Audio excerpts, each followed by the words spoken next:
Welcome to Dreamed It, Then Real Lifed It, the podcast where we dive deep into the journey from vision to reality.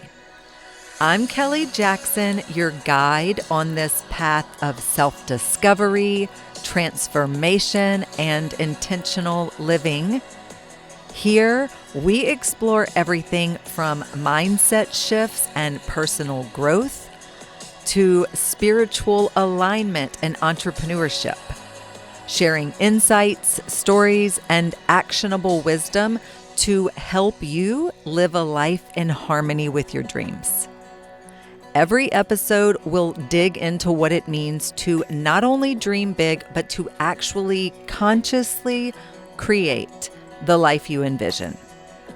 Let's turn your dreams into real life.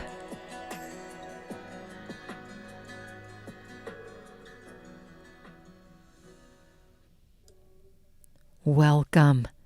If you're in a season of transition, whether you're launching a business, deepening your self-love journey, switching careers, making bold moves in your life, whatever the case may be, this episode is for you. Trusting the process is easier said than done, because we hear phrases like, let go and let it flow, or surrender to the journey. But what does it really mean? Does surrender mean inaction?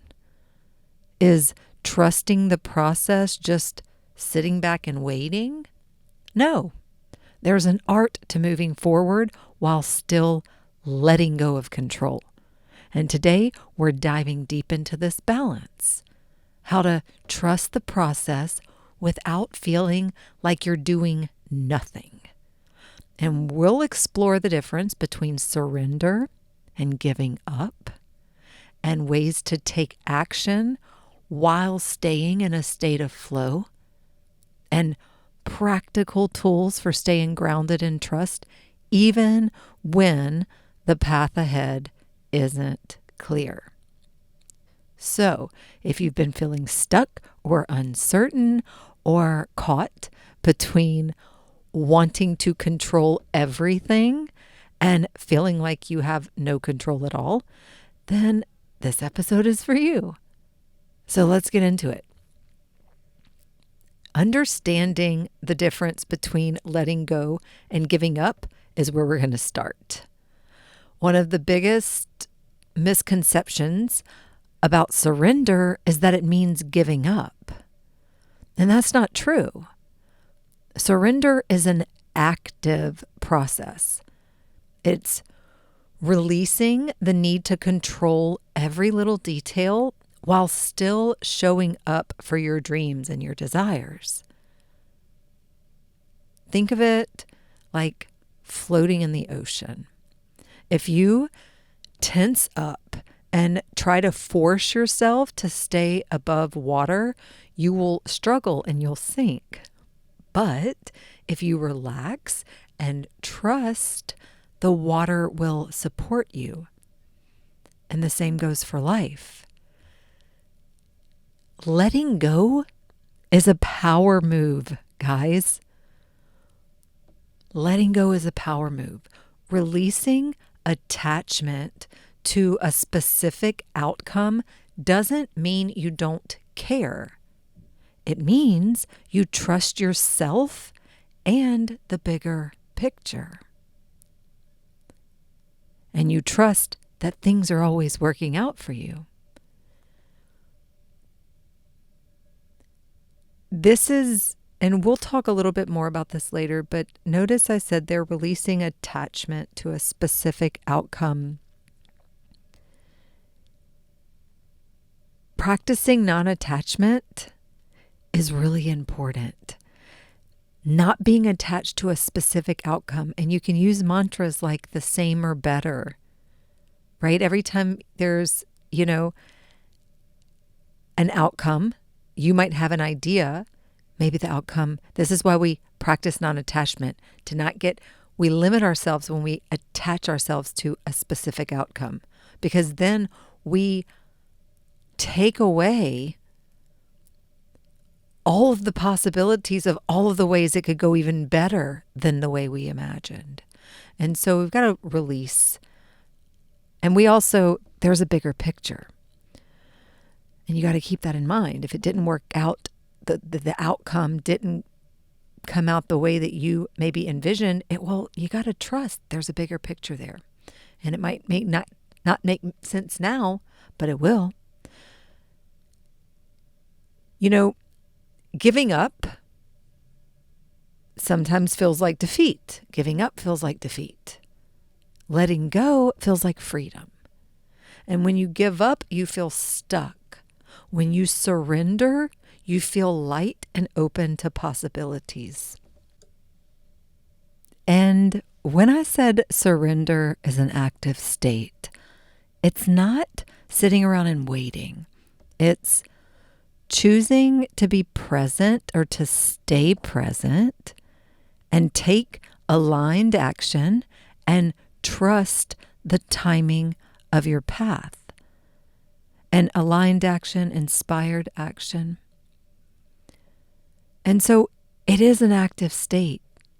You're actively choosing to stay present. You're actively choosing to take inspired action aligned with your goals or desires. And you're actively choosing to trust the timing of your path and to trust the process and to trust the beautiful unfolding of your life. And when we try to control everything, it backfires. The more you micromanage every detail, the more resistance you create. And guys, control is often fear in disguise. We think we want to, Abraham Hicks, I love the teachings of Abraham Hicks, and one of the things that they say is, don't try to fill in the grid yourself, right? Like if you think of your life as this grid of all of these things that are going to happen, and don't try to fill in the grid yourself. Don't try to do it. Let it fill in on its own. Let it kind of unfold and happen. Don't force anything. Look, faith versus fear. Fear tells you that if you don't force something, it won't happen.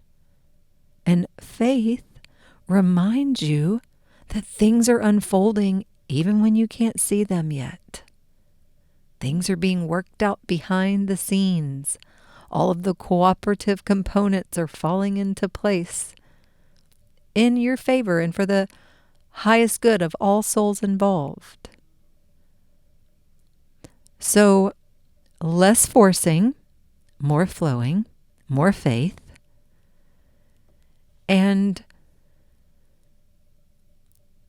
have a journal prompt. What about that? How do you feel about that? Where in my life am I gripping too tightly?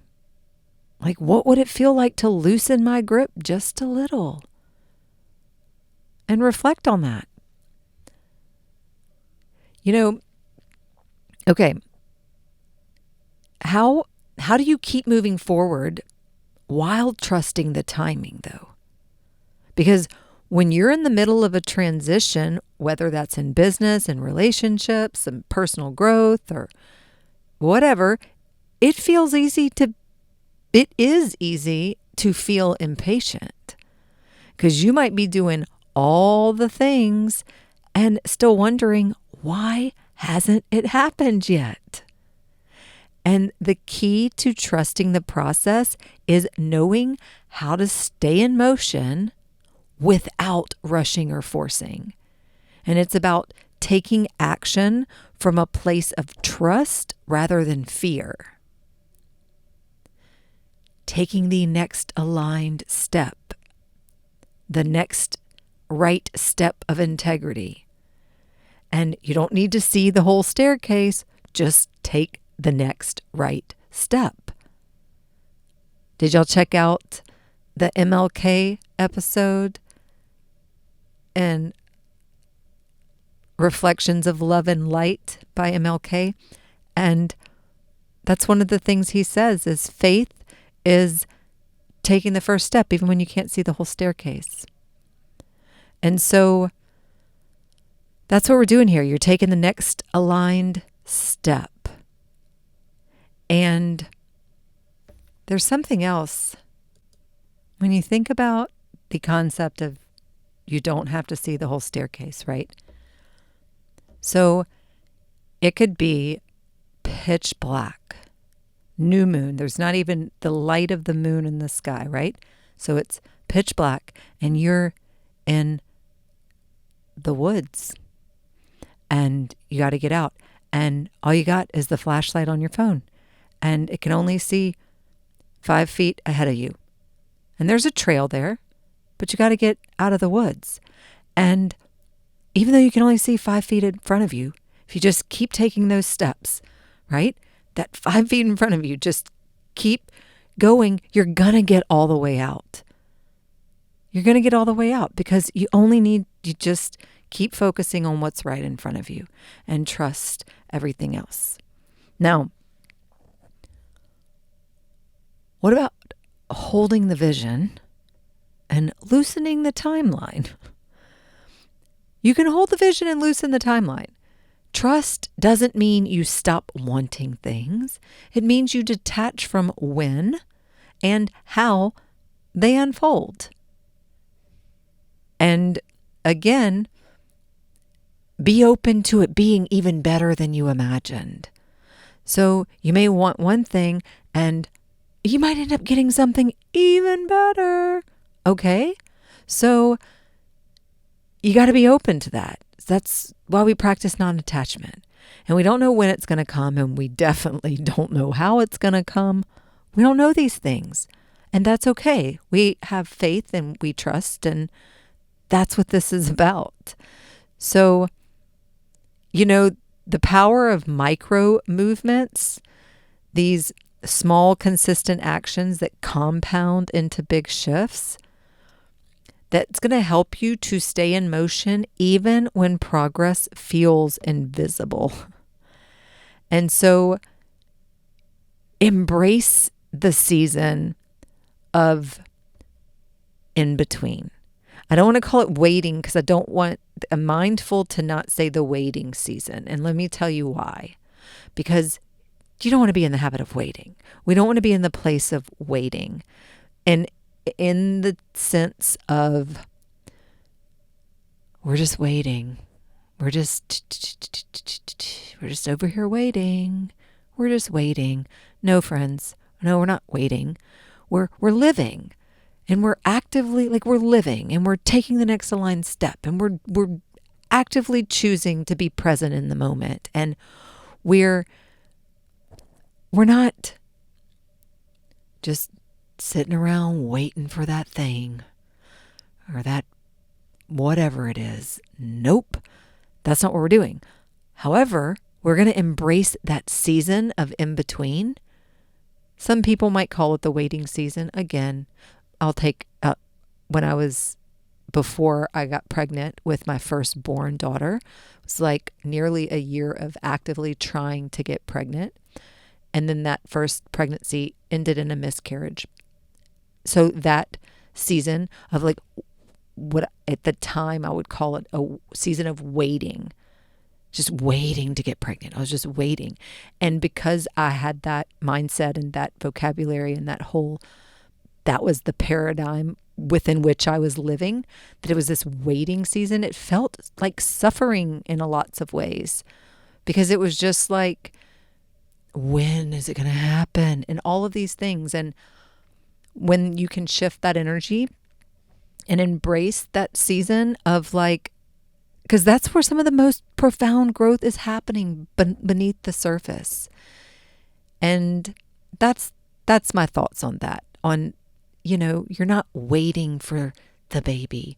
You're not waiting for the family. You're not waiting for the relationship. You're not waiting for the career. You're not waiting for that house or that business or whatever the case may be. You're living and you're growing and you're learning and you're clearing space and you're preparing yourself. And if you listen to the last episode, you're embodying all that you're becoming. Okay? And remember, guys, what's meant for you won't pass you by. And you don't want what's meant for somebody else. Keep that. That's another mantra for you. What's meant for me will never pass me by, and I don't want what's meant for someone else. So what's meant for you will not pass you by. And the things that are aligned for you are already finding their way to you. The things you seek are seeking you. Okay? And let's close out that thought with a little journal prompt as well. Maybe like, what's one small step I can take today that aligns with my vision?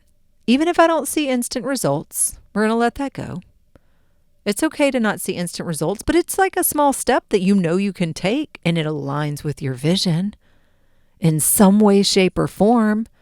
This aligns with your vision. And if you guys, this is airing the end of February. If you guys haven't already made your vision board for 2025, this is your reminder, your friendly reminder. Make your vision board, guys. Make your vision board, because that's going to be a guiding force in your life. And it's going to help reiterate your why.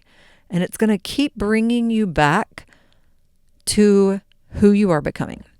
Because when you're creating that vision board, you're going to be creating it in flow state. And you're going to be so tapped into your higher self. And you are going to be like, you're going to want that. You're going to want to keep coming back to that. All right.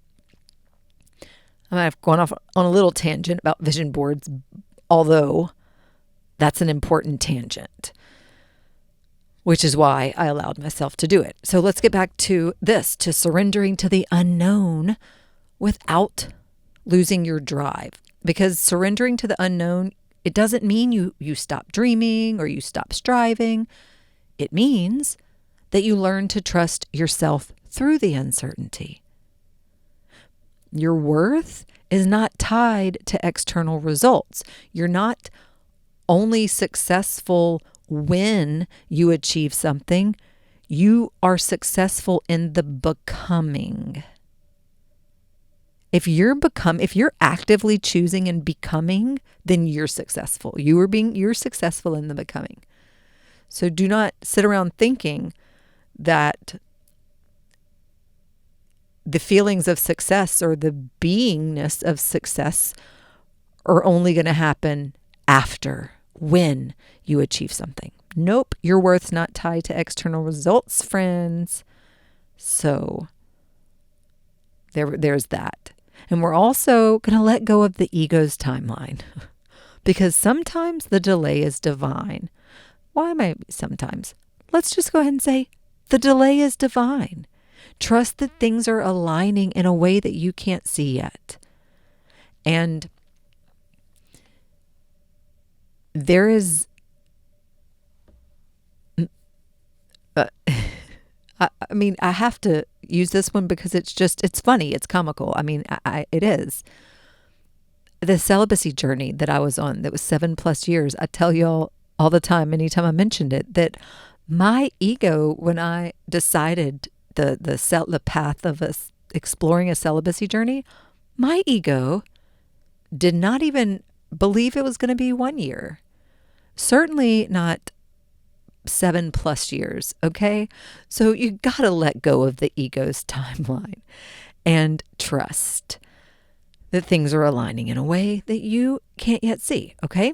So balancing hustle and flow.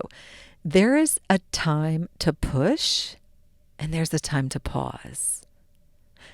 And learning to listen to your intuition is key. Okay?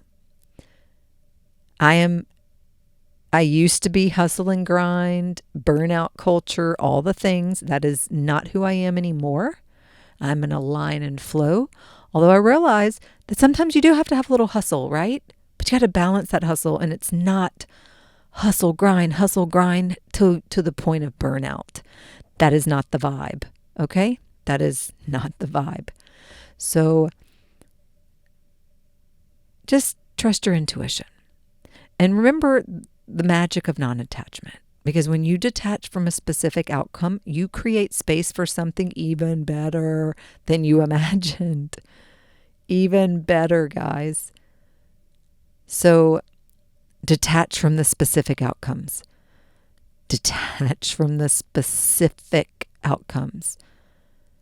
The specific piece of real estate, the specific position, the specific person, the specific location. Like, you just gotta leave a little space. And living in the I don't know phase, it's like this in-between space where magic happens. And when I'm saying the I don't know phase, like, I don't know. I don't know. Like, being okay, just living in that discomfort is part of transformation. And that in-between space is where magic happens. So just live in that phase of I don't know. And I'm here and I'm embracing it. And it's okay. And I have faith and I'm trust.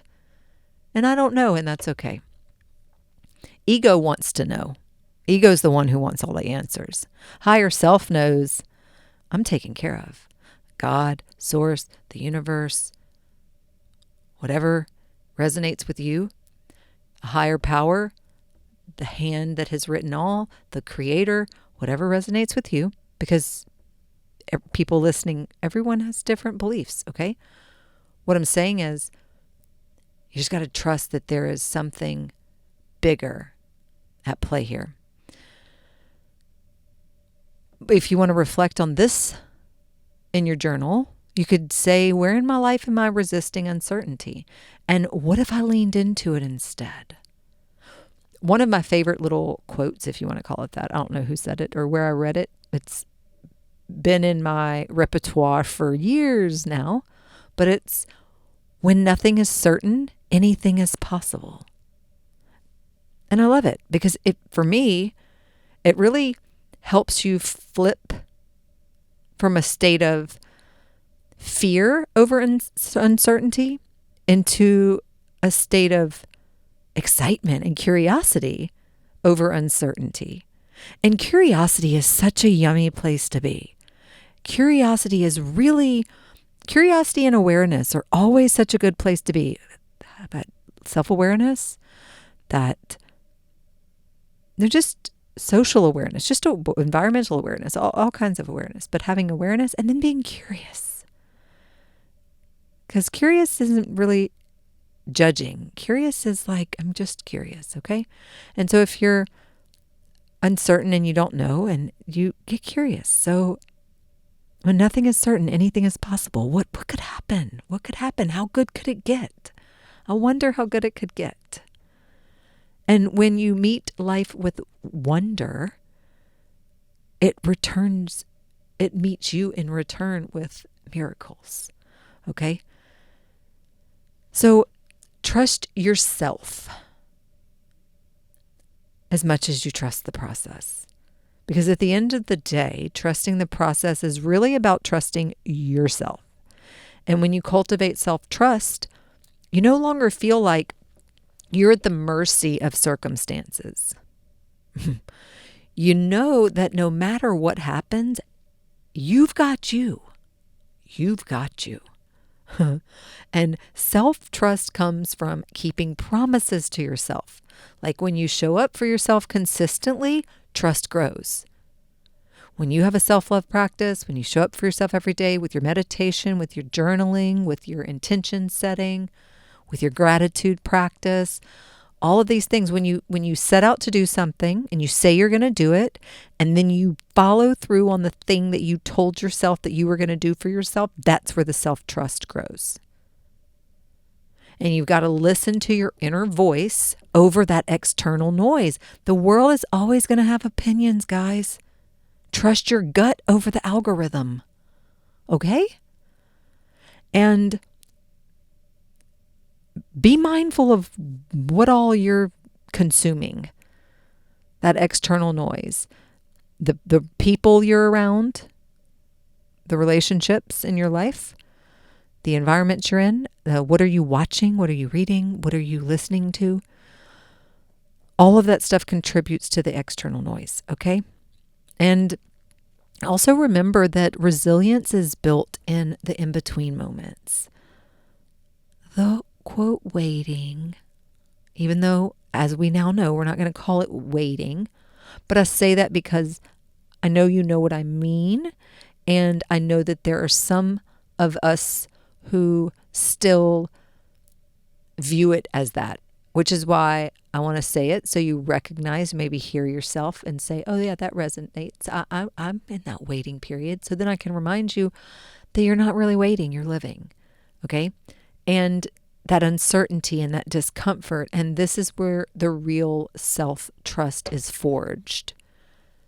And trusting yourself every day, it's a daily practice. Just like self-love, it's not a one-time decision. It's a muscle that you're going to build every time you choose yourself.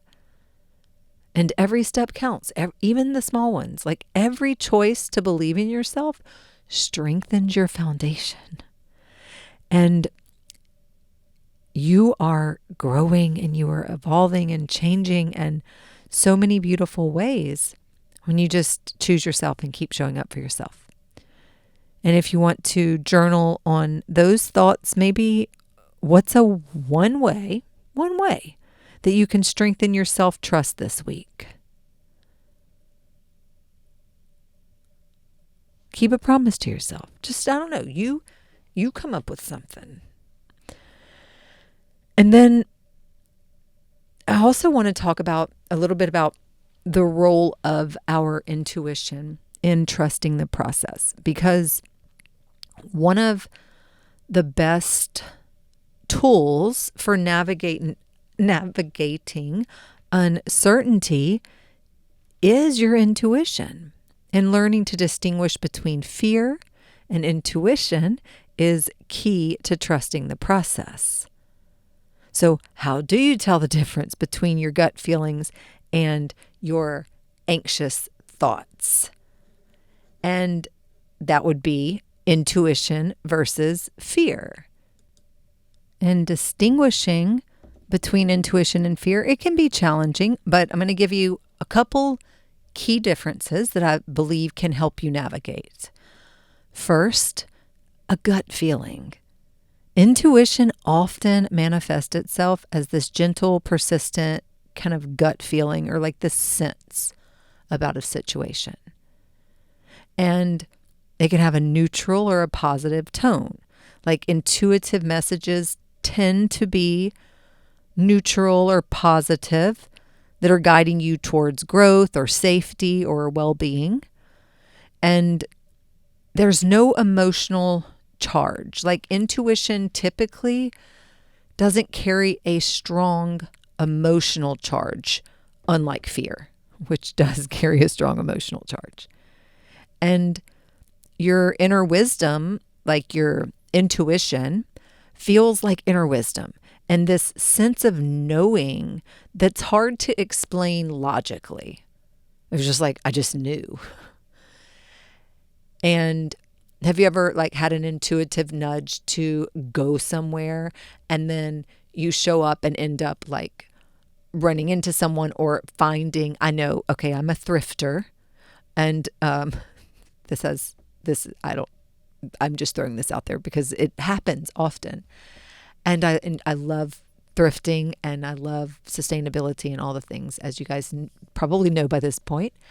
And sometimes I won't even be like on some mission, but I'll just have this like intuitive feeling that's just like, go to this specific place. Like, go to this specific place today, right now, go.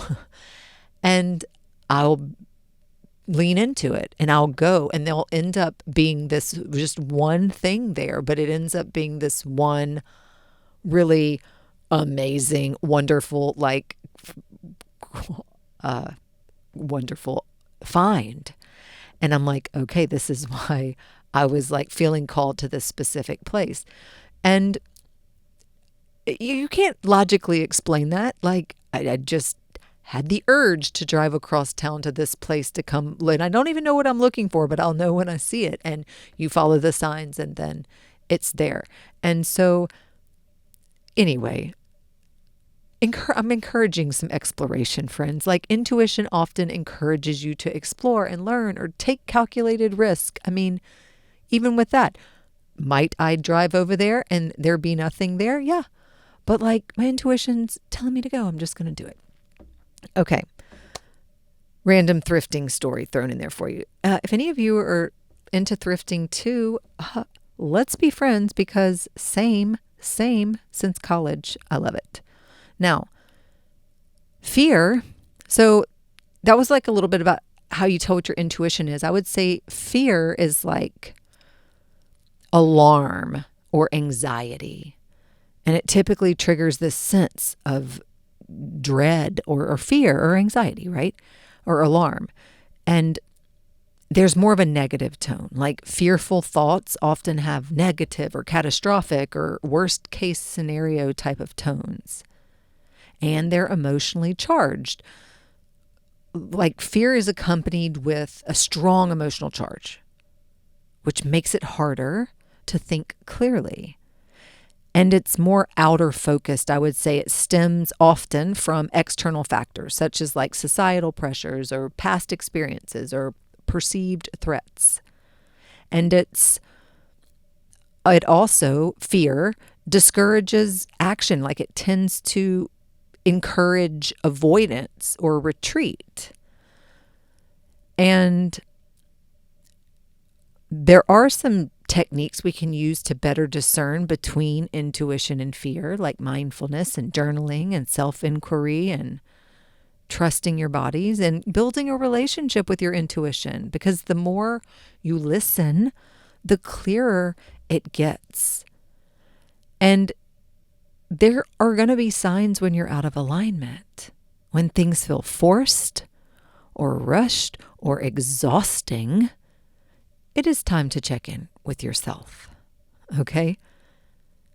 And, there is a role of stillness in strengthening intuition. And sometimes slowing down is the most powerful move you can make. Silence the mind and the soul will speak. And so, slow down. Slow down to speed up. Have you ever heard that? And also follow the flow instead of forcing it, because the best things happen when you trust the process instead of fighting it. And if you want to journal on these little thoughts about the role of intuition and trusting the process, then ask yourself, how can I create more space to listen to my intuition? There's another thing I want to talk about. Releasing the fear of, well, what if it doesn't work out? What if it doesn't work? Because one of the hardest parts of trusting the process is dealing with the fear of failure. What if it doesn't work? What if I make the wrong move? What if I waste my time? And these fears can paralyze us and really keep us from taking the very steps that will lead us forward. Isn't that funny? Guys, I mean, we really are the ones in our own way so much of the time. So let's redefine failure, because failure isn't the opposite of success. It is a necessary step toward it. And every misstep is part of the journey. I was in New York one time and literally missed my flight. Like I was in the airport. I was there. I was just at the wrong gate. And anyway, and the funny thing was I had kept saying that I wanted to extend my trip. I wanted to stay longer. And I'd said that several times. And I was like, oh, well, I manifested that, didn't I? That's released the outcome. I stayed in New York longer. Maybe not the way that I thought it was going to happen, right? Because I missed my flight. That wasn't what I had in mind. But it did stay in New York longer at that particular trip. And then on this flight that I ended up returning home on, I was sat next to someone and we enjoyed a great conversation. And one of the things we talked about, he mentioned this gentleman I was sitting next to, one of his adult sons had said something and it kind of stuck with me. It was like, failure is currency. And it is. So don't think of failure as the opposite of success. It's a necessary step toward it. And what if it does work? Flip that fear-based question instead of what if I fail? Well, what if this is the best thing that's ever happened to me? What if it does work? There's some quote somewhere, I'm sure you've seen it at some point. What if I fail? Well, what if you fly? Okay? And look, growth over guarantees. Any way you look at it, no one gets a guarantee in life, but growth and learning and expansion, those are always available. And we can take imperfect action, because if we wait around for certainty, that can be one of the biggest killer of dreams. Just waiting for certainty. The only way to know if something will work is to take the step. And you can't improve on something until you put it out there first. You got to do it. And this podcast, I took imperfect action. This podcast is not perfect, and I'm learning as I go, right? But it's never going to get better if I didn't ever start it. I just had to, I wasn't certain that I was going to be able to do every single thing I needed to do, but I'm just I'm doing it. Imperfect action. I'm going to show up and figure it out as I go, and let go of other people's opinions, not just what I'm doing. I'm telling you this because sometimes the fear isn't just about failing. It's about how it will look to others. But your path isn't up for a vote. So love others, but let go of their opinions. Other people's opinions of you are none of your business. That's not for you to be worrying about. So don't worry about how it's going to look to others. That's ego. And if you want to do a journal prompt on this, then ask yourself this really deep question. If I knew I couldn't fail, what bold move would I take today? And the reason I say that's a deep question is because it seems simple, but guys, this will let you know how much the fear of failure is holding you back. It's deep in that way. Do you understand what I'm saying? And then take the bold move. Because now that you know, well, if you do fail, it doesn't matter. That's part of the process. You get knocked down 7 times, you get up 8. Okay? So how can you cultivate patience without losing momentum? Because patience is a major part of trusting the process. But let's be real. It can be hard. It can feel hard. When you're working towards something big, waiting can feel like the most frustrating thing in the world. So how do you cultivate patience while still keeping your momentum? Well, patience isn't passive, okay? It's not about waiting around. It's about knowing that things are unfolding in the right time. And the law of gestation, just like seeds take times to sprout, so do our dreams, guys. And you wouldn't dig up a seed every day to see if it's growing. So why are you doing that with your goals? You don't plant a seed and then just go stomp on the ground. Well, where's the plant? Where's the tree? Right? No, it needs a little time to gestate. And so do our dreams. In the meantime, celebrate the small wins. Because momentum isn't just about big leaps. It's about recognizing and honoring all these tiny little steps forward that we're making every day. And then you just have to trust the compound effect. That even when results seem invisible, every aligned action is adding up behind the scenes and compounding. And we all know about the compound effect, right? You want to be on the receiving end of the compound effect. So, meaning, well, yes, in this sense, it's compounding to move you in the direction of your dreams. And you got to find joy in the process, Because when you fall in love with the journey, the waiting doesn't feel as heavy. And fall in love with the process. It's not just about the product, it's the process. And you can ask yourself, well, where in my life can I practice more patience without feeling like I'm standing still? And see what comes up. And there are signs that you're in alignment, even when it doesn't feel like it. And because sometimes if you're waiting, if it hasn't happened yet, and you may start to think, am I not in alignment? Well, look, sometimes we're actually in alignment, but because things don't look the way we expected, we assume that we're off track. But let's talk about the signs that things are working out, even if they don't feel like it yet.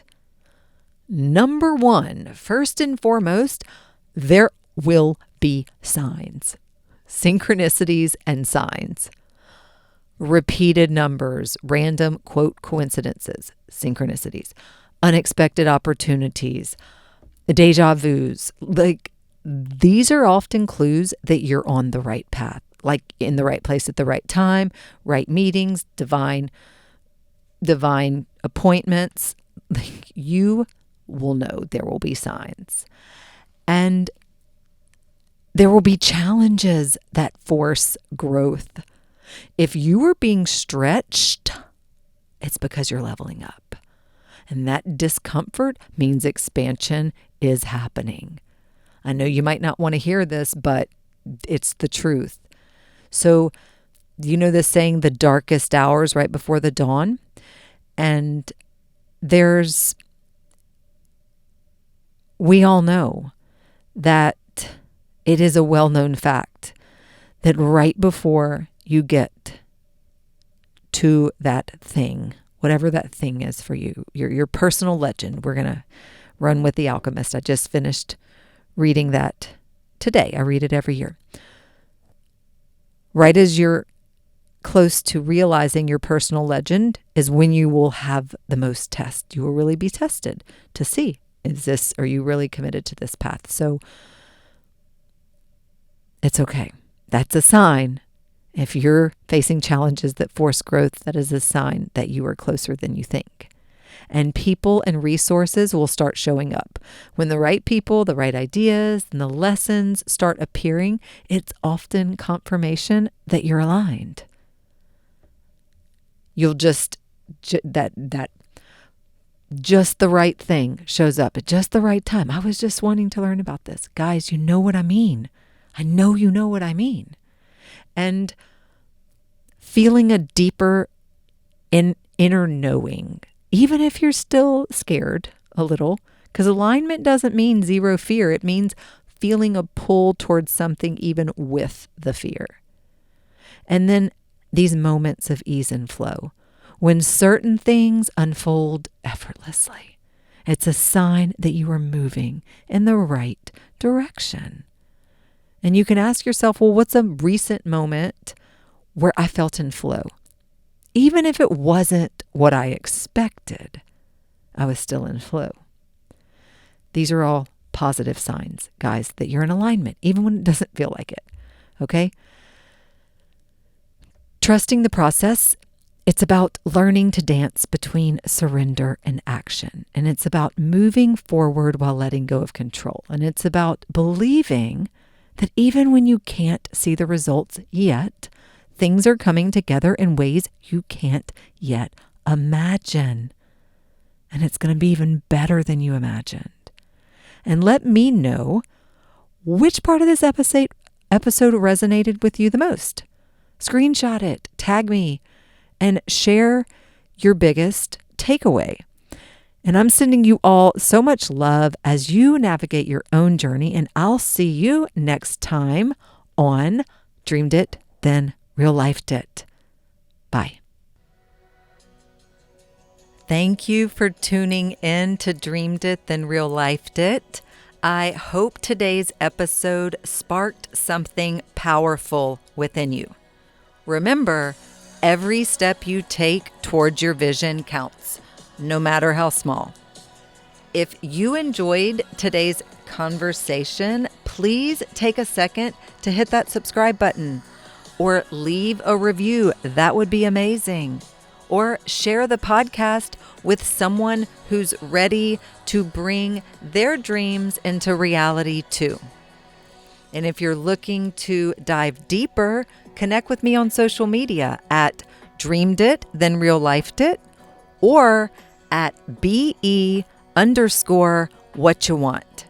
Or visit dreameditThenRealLifedIt.us for more resources on aligning your life, business, and dreams.